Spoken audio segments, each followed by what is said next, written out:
Bien, on passe au exercice numéro 2. Quand on commence au niveau A1, c'est très courant d'avoir une quantité de mots vraiment trop petite. Je vous rappelle qu'ici, c'est le niveau A1, donc minimum 40 mots. Quand on arrive au niveau A2, normalement, c'est minimum 60 mots. Quand on passe au niveau B1, normalement, 120, 140 mots. Niveau B2, 250 mots. Niveau C1, 350 mots. Niveau C2, ça peut arriver jusqu'à 1000 mots. Bien évidemment, les tons, la durée de la production écrite aussi, elle va varier selon votre niveau. Ici, il s'agit donc d'une production écrite niveau A1, c'est pour ça qu'il y a un minimum. Mais il ne me donne pas un maximum de mots. Bien évidemment, je ne veux pas faire un texte gigantesque. Pourquoi? Parce que plus j'écris, plus je prends le risque de faire des fautes d'orthographe, de manquer la bonne structure et par conséquent avoir des pénalités un petit peu plus fortes. Donc, essayez de suivre la consigne. Si vous êtes déjà au niveau B2, si vous êtes au niveau B1, essayez donc d'adapter selon votre niveau. Par exemple, comme je viens de vous dire, si vous êtes au niveau B2, normalement, les rédactions exigent 250 mots. Si vous allez passer par exemple le TCF, le premier texte, c'est au niveau A1, donc normalement c'est ça, 40-60 mots. Le deuxième texte, normalement entre 60-80 mots. Le troisième texte, normalement, il exige à peu près entre 200 et 250 mots. Donc, selon les tests, ça peut varier aussi la quantité de mots demandés. Ok? Je vous rappelle que quand on va compter un mot, si j'ai ici, comme ici, il y a l'invité. Vous voyez qu'il y a un L apostrophe. C'est juste un mot. Si je veux dire, par exemple, c'est-à-dire, j'utilise de tirer. Donc là, c'est juste un mot. Mais si je vous écris, c'est-à-dire, c'est à dire, des mots séparés, pas de tirer, c'est considéré 3 mots différents. Pourquoi? Parce que les mots, c'est considéré tout ce qui est écrit entre 2 espaces en blanc. Si je vois ici A, il est la lettre A, mais ici c'est la préposition, entre 2 espaces en blanc, c'est considéré un mot. Donc, pensez à compter. Pourquoi? Parce que les correcteurs, sûrement, il va compter la quantité de mots pour savoir si vous avez atteint la quantité minimale exigée. Ça, c'est obligatoire. Bien. Donc ici, il y a la consigne. Je vous rappelle, donc, c'est le DELF A1. Ici, il y a le nombre de mots. Donc oui, il faut compter. Ça va exactement combien de mots vous avez écrits. Si, au moment de compter, vous avez compté, mais au lieu, par exemple, vous avez écrit 45 mots et vous avez noté 44, 46, 48. Mais en fait, on avait vraiment 45. On va considérer la proximité, mais là, vous perdez quand même un demi-point, 0,25, ça peut arriver. Donc, c'est pour ça que c'est important de bien s'entraîner. OK? Bien. On commence par la consigne. Vous écrivez une lettre à un ami ou une amie français, française, pour l'inviter dans votre pays pendant les vacances. Vous lui parlez des activités que vous pouvez faire ensemble. Pourquoi je dis ça? Le DELF, normalement, la plupart du temps, il est passé par des étrangers. Donc, c'est normal qu'on pense à écrire à quelqu'un pour inviter à son pays. C'est normal. Par contre, on sait bien qu'il y a le DELF scolaire, junior, qui là, c'est vraiment pour les enfants, les ados qui sont à l'école ici en France, aux établissements scolaires. Et là, le modèle, il est un petit peu différent. Donc ici, c'est les tout publics pour n'importe quelle personne qui habite hors France ou qui habite en France, mais en tout cas, c'est une personne, c'est un étranger. D'accord? Donc, pensez à ça aussi. Ce sont les détails, mais ce sont des détails importants. OK?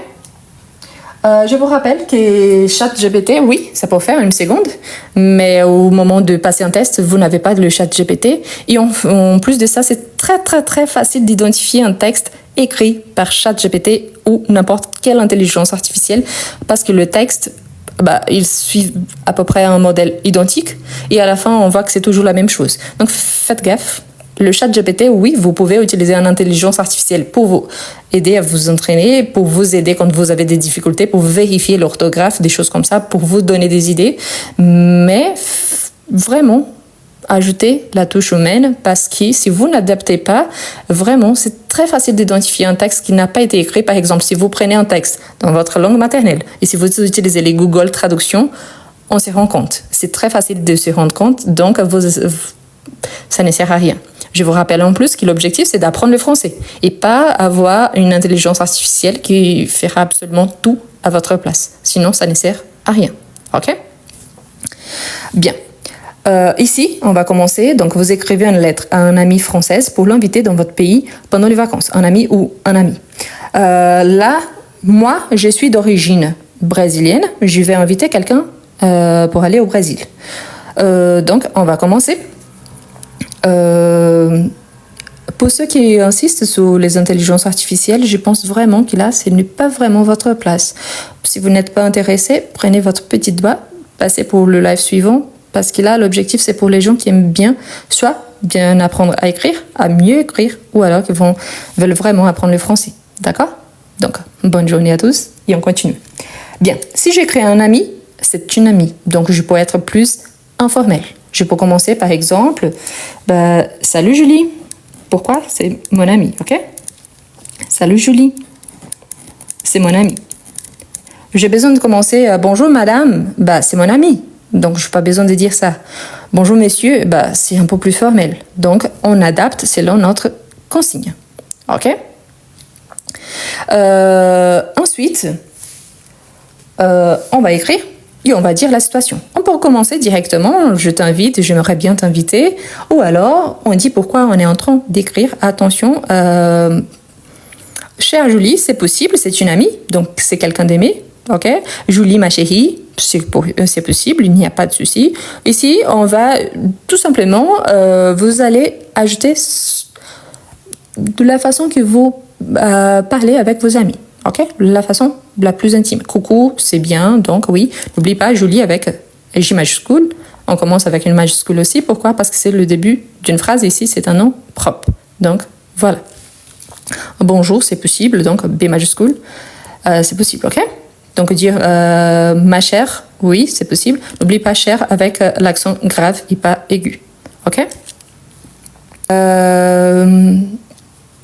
C'est grave parce que je suis désolée, mais c'est parce que j'aime bien. Quelqu'un dit que je suis arabe marocaine. Je pense que vous ne me connaissez pas du tout, mais merci, j'aime bien les Marocains. Ils sont vraiment très très gentils, mais je suis d'origine brésilienne. Donc, je suis franco-brésilienne. Pour ceux qui ne me connaissent pas encore, je vous invite sur mon profil, il y a une photo où je m'identifie et je dis que je suis franco-brésilienne. Et je vous rappelle qu'avoir un accent, ce n'est pas un défaut. Mais critiquer les gens que vous ne connaissez pas, là oui, c'est un défaut. Mais on continue, ce n'est pas du tout l'objectif, n'est-ce pas? Bon, salut Julie. Je vais commencer d'une façon très légère, comme normalement on le fait, n'est-ce pas? Donc, je t'écris.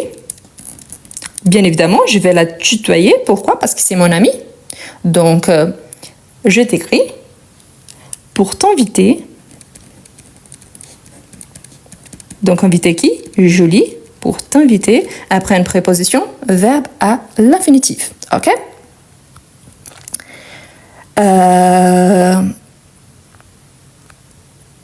Ensuite, qu'est-ce qu'on dit?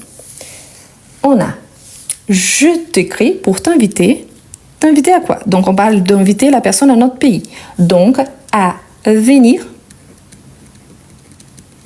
au Brésil. Ici, vous allez citer votre pays, OK? Au Brésil, pendant les vacances. Donc ici, vraiment, je suis ma consigne. Donc, je t'écris pour t'inviter à venir au Brésil pendant les vacances. Imaginez-vous que vous êtes là, vous n'allez pas passer le DELF-DALF, ni le TCF, ni le TEF. Vous êtes déjà français, donc vous ne voulez pas vraiment ça, mais je vous demande d'imaginer vraiment cette situation. Pourquoi? Quand on écrit, on a une liberté créative qui nous permet donc d'imaginer des situations différentes. D'accord? Ou alors, vous pouvez adapter selon votre niveau. Par exemple, vous écrivez une lettre à un ami pour l'inviter votre ville au lieu de pays. Donc, dans votre ville, pendant les vacances. C'est aussi une possibilité. D'accord? Donc, ici, je vais donner donc plus d'informations parce que là, c'est ça l'objectif. Vous lui parlez des activités que vous pouvez faire ensemble. Dans mon cas, le Brésil, c'est un pays énorme. Et là, je vais essayer de placer dans un espace un peu plus restreint.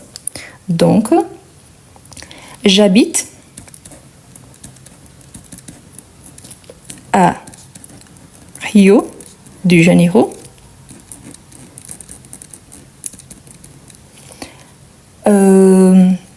Alors, nous. Ici, il y a un petit détail. Ici, je suis en train de planifier quelque chose. Mais je suis au niveau 1. Si je suis au niveau 1, peut-être je ne suis pas capable d'utiliser le futur simple comme il fallait. Si je ne suis pas capable d'utiliser le futur simple, j'utilise le présent. Nous pouvons. Si je connais bien le futur simple, tous les temps verbaux, donc là, oui, je peux utiliser le futur simple. Pourquoi? Parce que je place cette personne-là dans une action future. Donc ici, je peux dire nous pourrons, n'oubliez pas, pourrons, futur simple, avec double R, visiter les plages, parce que la ville de Rio de Janeiro, elle est connue surtout à cause de plages. Donc, nous pourrons visiter les plages. Je vous rappelle, si vous ne connaissez pas bien tous les temps verbaux, donc vous utilisez les présents. Nous pouvons, ok? Nous pourrons visiter les plages, faire des promenades,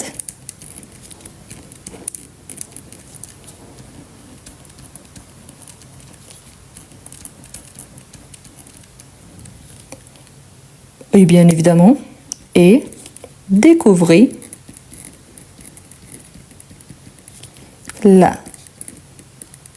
je vais changer ici, donc la gastronomie brésilienne. Pourquoi ça? Parce que je dois dire donc les activités qu'on peut faire ensemble. Donc, visiter les plages, faire des promenades et découvrir la gastronomie brésilienne. Je pourrais citer même les noms d'un resto, d'un concert par exemple, oui, dès que il s'agit qu'il soit vraiment aligné à ma consigne. Okay? Nous pourrons aussi, par exemple, je vous rappelle, si vous ne connaissez pas tous les temps verbaux, vous allez utiliser surtout le présent. Nous pourrons également aussi, c'est la même chose, nous pourrons également explorer les villes voisines comme Sao Paulo. Quand on écrit en portugais, Sao Paulo, il y a un tilde. Mais le tilde n'existe pas en français. Donc, je vais garder à la française. Donc, je n'ajoute pas. Pourquoi? Parce qu'en français, il n'y a pas de tilde. Donc, Sao Paulo, tout simplement. Ah, mais il y a l'accent, c'est un nom d'une ville, on ne change pas. Bah oui, mais je crée à la française. Donc, si j'écris avec, je ne serai pas pénalisée. Si j'écris sans, je ne serai pas pénalisée parce que ça n'existe pas en français. Donc, je vais écrire selon ce que je trouve vraiment en France. OK? Quelqu'un demande pourront, c'est le verbe pouvoir au futur simple. Donc, si vous ne connaissez pas le futur simple, ici, vous allez utiliser plutôt le présent. OK? Nous pouvons. Mais pourquoi ça? Je place cette activité-là dans le futur. Donc, c'est pour ça que j'ai utilisé le futur simple. Mais si je le place au présent, ça donne une idée de futur parce que c'est par rapport aux vacances. Donc, tous les deux sont possibles aussi. D'accord? Donc, je vais finir avec une petite phrase, justement pour l'encourager à venir. Donc, j'espère vraiment que tu pourras, et ici c'est le même verbe, hein, c'est le verbe pouvoir, venir. Exclamation. C'est mon ami, hein? Si c'est mon ami, donc, gros bisous, Rose. Donc voilà, j'ai bien écrit mon texte, c'est mon ami, je n'ai pas besoin de trop de formalités. Si j'écris de petits mots chou justement à ça, ça marche. Quelqu'un m'a dit, j'ai dépassé les 40 mots. Oui, n'oubliez pas, c'est 40 mots minimum, pas maximum. Donc, il y a un minimum que je ne dois pas écrire, par exemple, 39, 38, 30, non. Mais plus, il n'y a pas de problème, ok? Donc, le problème, ce n'est pas plus de 40, mais plutôt moins de 40. Donc, lisez toujours la consigne pour ne pas être hors sujet ou ne pas s'adapter selon ce qui a été demandé. Donc, n'oubliez pas, minimum 40 mots. C'est que j'écris des plus, il n'y a pas de souci. Ce que je ne veux pas faire, écrire trop. Pourquoi? Parce qu'imaginez-vous que j'ai imaginé un texte énorme, j'arrive ici à la fin et je dépasse la ligne pointillée et j'écris encore 2-3 lignes.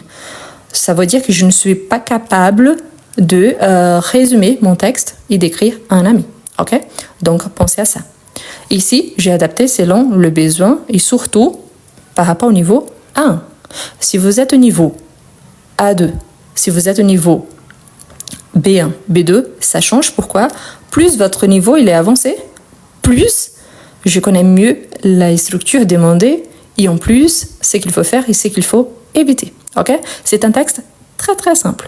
Mais quand même, il a tout ce qui m'a été demandé. J'ai créé un ami, donc je vais la tutoyer, je vais écrire de façon simple, je vais donner de l'information sur mon pays, sur la ville où j'habite et les activités qu'on va faire ensemble. Donc, ce qu'on va faire, tout est là, ok? Pensez plutôt à ça. Bien, je vous laisse, pour ceux qui aiment bien, la capture d'écran. Je vous laisse faire. Voilà. Comment est-ce qu'on va compter les mots? Parce qu'ici, il nous demande, donc, si je finis là, il manque quelque chose. Je n'ai pas jeté la quantité de mots. Il faut compter, ok? Donc, voilà. Là, on commence, pour compter les mots, c'est tout ce qui existe entre deux espaces en blanc. Donc, on commence. 1, 2, 3, 4. Ici, c'est juste un mot. Donc, 4, 5, 6, 7, 8, 9, 10, 11, 12, 13. Pour que vous ne vous perdez pas au moment que vous serez en train de compter, pour ne pas recommencer à chaque fois, je vous conseille, prenez un petit crayon et vous écrivez là 13. Comme ça, vous, si jamais, vous savez la quantité jusque-là. OK? 13. 14, 15, 16, 17, 18, 19, 20, 21, 22, 23, 24, 25, 26, 27, 28, 29, 30, 31, 32, 33, 34, 35, 36, 37, 38, 39, 40. Ici, j'ai déjà les 40 minimum. OK, je viens d'atteindre mon objectif. 40, OK? Donc, 41, 42, 43, 44, 45, 46, 47, 48, 49, 50, 51. OK? Donc, nombre de mots, 51. OK? 51 mots. Ce que je ne peux pas écrire, c'est moins de 40. Plus de 40, il n'y a pas de souci. OK? Voilà. Donc, 51. N'oubliez pas que quand on a, par exemple, j'espère, t'écris, t'inviter, c'est juste un mot. Mais par exemple, A également, c'est un mot. Pourquoi? Parce que c'est entre deux espaces en blanc. Je n'ai compté qu'une fois. Je pourrais compter, oui, pour être sûr que j'ai bien compté. Et là, je note donc vraiment à la fin et j'écris avec mon stylo. Sinon, j'écris toujours avec ça. Non, les comptages de mots. Un mot, c'est tout ce qui est écrit entre deux espaces en blanc. Donc, entre je, ici avant et après, il y a un espace en blanc. Avant, t'écris, et après, t'écris, il y a un espace en blanc. Donc, tout ce qui est écrit ici, au espace d'un espace en blanc, donc, c'est un mot. Donc, attention pour ne pas mélanger parce s'il y a des tirés, c'est juste un mot. Par exemple, après-midi. Après-midi, avec le tiré, c'est juste un mot. Pourquoi? Parce qu'il n'y a pas d'espace en blanc entre les deux. D'accord? Donc, c'est comme ça qu'on compte la quantité des mots. Voilà. Donc, ici, on a notre texte. Et là, donc, la personne, le correcteur, il va évaluer si j'ai suivi la consigne, si j'écris d'une façon, donc, vraiment, comme si j'écris à un ami, parce que si je commence mon texte. Bonjour, Madame Gomez, je vous écris car j'aimerais bien vous inviter. Ce n'est pas un ami, c'est plutôt un collègue, un chef, quelqu'un que je connais, mais pas vraiment une amie. Donc, la façon comme j'écris, ça va aussi me placer selon mon niveau et si j'ai bien compris la consigne. OK? Voilà. Donc là, ça a été le niveau A1. Je vous rappelle toujours que si jamais vous devez adapter selon votre besoin. D'accord? Bien. Est-ce que vous avez des difficultés à écrire en français? Est-ce que vous êtes capable de comprendre, mais vous n'arrivez pas à bien écrire? Vous êtes capable de lire en français, mais vous avez du mal à développer un petit texte. Eh bien, je m'appelle Rose Gomez, je suis franco-brésilienne, diplômée en lettres modernes, et je vous présente Comment mieux écrire en français? Un livre conçu pour vous, quelqu'un qui aimerait bien écrire en français.